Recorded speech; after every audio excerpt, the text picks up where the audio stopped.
আকাশবাণী আগরতলা। স্থানীয় সংবাদ পড়ছি মনীষা কর্মকার। প্রধানমন্ত্রী নরেন্দ্র মোদী আজ ভিডিও কনফারেন্সের মাধ্যমে ৭১,০০০-এরও বেশি নিয়োগপত্র বিতরণ করবেন। এ উপলক্ষে সমাবেশে বক্তব্য রাখবেন তিনি।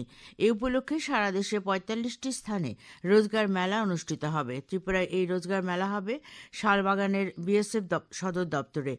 কেন্দ্রীয় সরকারের বিভিন্ন মন্ত্রক ও বিভাগের জন্য নিয়োগপত্র দেওয়া হবে।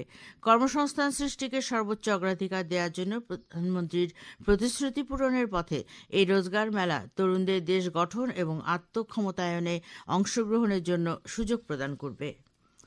কেন্দ্রীয় স্বরাষ্ট্র ও সমবায় মন্ত্রী অমিত শাহ বলেছেন, ভারতবর্ষ ২০২৭ সালের মধ্যে বিশ্বের তৃতীয় বৃহত্তম অর্থনৈতিক শক্তি হয়ে উঠবে। সেই লক্ষ্য পূরণে সমবায়গুলিরও গুরুত্বপূর্ণ ভূমিকা রয়েছে।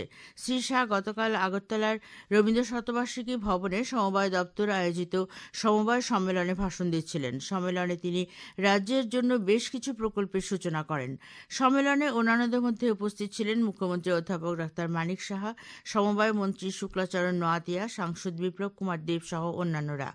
মন্ত্রী শ্রী শাহ ত্রিপুরায় সমবায় দপ্তরের কার্যকলাপের প্রশংসা করে বলেন, ত্রিপুরায় ৩,১৩৮টি সমবায় সংস্থা কাজ করছে। তিনি মুখ্যমন্ত্রী অধ্যাপক ডাক্তার মানিক সাহার প্রশংসা করে বলেন, তার নেতৃত্বে সমবায়ের ৫৭টির মধ্যে ৪৭টি প্রকল্প ইতিমধ্যেই বাস্তবায়িত হয়েছে। মন্ত্রী শ্রী শাহ বলেন, প্রধানমন্ত্রী নরেন্দ্র মোদীর সহকারিতা সে সমৃদ্ধির যে আহ্বান জানিয়েছেন, সেই লক্ষ্য নিয়েই সমবায়কে আরও শক্তিশালী করতে বিভিন্ন উদ্যোগ নেওয়া হয়েছে। এর মাধ্যমে আরও রোজগারের ব্যবস্থা করাই সরকারের লক্ষ্য। মুখ্যমন্ত্রী বলেন, ত্রিপুরায় বর্তমানে আভ্যন্তরীণ গড় উৎপাদন বৃদ্ধি পেয়ে হয়েছে ৮৯%। মুখ্যমন্ত্রী জানান, রাজ্য সরকার আরও ২১৯টি নতুন সমবায় সমিতি এবং ৭৪১টি প্যাক্স তৈরির উদ্যোগ নিয়েছে। সম্মেলনে কেন্দ্রীয় সমবায় মন্ত্রী Amit Shah national cooperative consumers federation প্রদত্ত ভারত ব্র্যান্ডের মোবাইল ভ্যান, নাবার্ড প্রদত্ত রুরাল স্মার্টের মোবাইল ভ্যানের সূচনা করেন। তাছাড়া ৫০টি প্রাথমিক সমবায় সমিতিকে মাইক্রো এটিএম বিতরণ করেন। স্বরাষ্ট্রমন্ত্রী অমিত শাহ আগরতলা রবীন্দ্র শতবার্ষিকী ভবন থেকে গতকাল ভার্চুয়ালভাবে উদয়পুরে আইতর্মা পেট্রোলিয়াম এজেন্সির দ্বারোদ্ঘাটন করেন। উদয়পুর ছনবন এলাকায় ভারত সরকার ও HPCL এর যৌথ উদ্যোগে আয়োজিত এই উদ্বোধনী অনুষ্ঠানে ত্রিপুরা বিধানসভার উপাধ্যক্ষ রামপ্রসাদ পাল প্রধান অতিথি হিসেবে উপস্থিত ছিলেন। তিনি বলেন, রাজ্যে এই প্রথম সরকারি উদ্যোগে পেট্রোল পাম্প চালু হচ্ছে।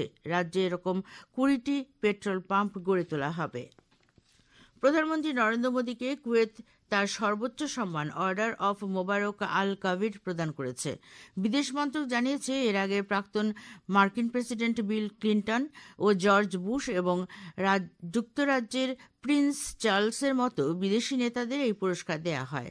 মন্ত্রক জানিয়েছে, প্রধানমন্ত্রী নরেন্দ্র মোদীর এটি ২০তম আন্তর্জাতিক সম্মান। কেন্দ্রীয় স্বরাষ্ট্রমন্ত্রী অমিত শাহ গতকাল ধলাই জেলার মাসুরাই পাড়ায় এক জনসভায় ত্রিপুরার জন্য ৬৬৮,৩৯,০০,০০০ টাকার ১৩টি প্রকল্পের উদ্বোধন ও ভিত্তিপ্রস্তর স্থাপন করেন। তিনি বলেন, ২০১৮ সালে বিজেপি নেতৃত্বাধীন সরকার ক্ষমতায় আসার পর ব্রু সম্প্রদায় ৪০,০০০ মানুষের সমস্যা সমাধান করেছে।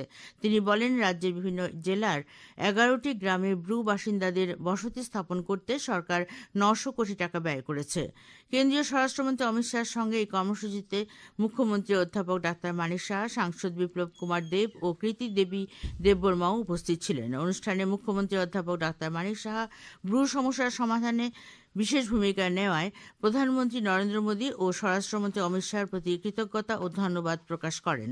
দীর্ঘদিনের ব্রু রিয়াং শরণার্থীদের সমস্যা নিরসনে এগিয়ে না আসার তৎকালীন বামফ্রন্ট সরকারের সমালোচনা করেন তিনি। প্রধানমন্ত্রী নরেন্দ্র মোদী আগামী ২৯শে ডিসেম্বর রবিবার সকাল ১১টায় আকাশবাণীর মন কি বাত অনুষ্ঠানে দেশ বিদেশের জনগণের সঙ্গে মত বিনিময় করবেন। এটি হবে মন কি বাতের ১১৭তম পর্ব। প্রধানমন্ত্রী জনগণকে তাদের সুচিন্তিত চিন্তাভাবনা মন কি বাতে জানানোর আহ্বান জানিয়েছেন।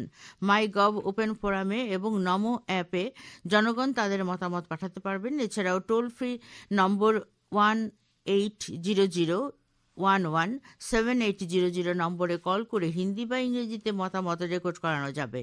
ফোন লাইন এ মাসের ২৭ তারিখ পর্যন্ত খোলা থাকবে। এছাড়াও 1922 নম্বরে মিস কল দিয়ে যে লিঙ্ক পাওয়া যাবে তাতেও SMS করা যাবে।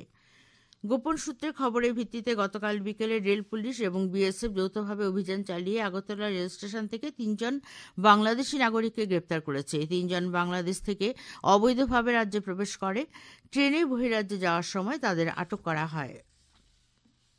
বিজয় মাঞ্চের ট্রফি অনূর্ধ্ব 16 বছরের ক্রিকেটের 3 দিনের খেলায় গতকাল অরুণাচল প্রদেশের বিরুদ্ধে প্রথম দিনেই লিড নিল ত্রিপুরা। কটকে অনুষ্ঠিত খেলার প্রথম দিনে অরুণাচল প্রদেশ প্রথম ইনিংসে সবকটি উইকেট হারিয়ে মাত্র 53 রান করে। জবাবে রাজ্য দল প্রথম ইনিংসে 8 উইকেট হারিয়ে প্রথম দিনের শেষে 254 রান করে। আবহাওয়ার পূর্বাভাসে জানানো হয়, আজ দুপুর পর্যন্ত রাজ্যের আকাশ প্রধানত পরিষ্কার থাকবে। আজ ভোরের সর্বনিম্ন তাপমাত্রা ছিল 12 ডিগ্রি সেলসিয়াস। দিনের সর্বোচ্চ তাপমাত্রা থাকতে পারে 24 ডিগ্রি সেলসিয়াসের কাছাকাছি। গতকাল সর্বোচ্চ তাপমাত্রা ছিল 25.8 ডিগ্রি সেলসিয়াস। স্থানীয় সংবাদ এখনকার মতো শেষ হলো।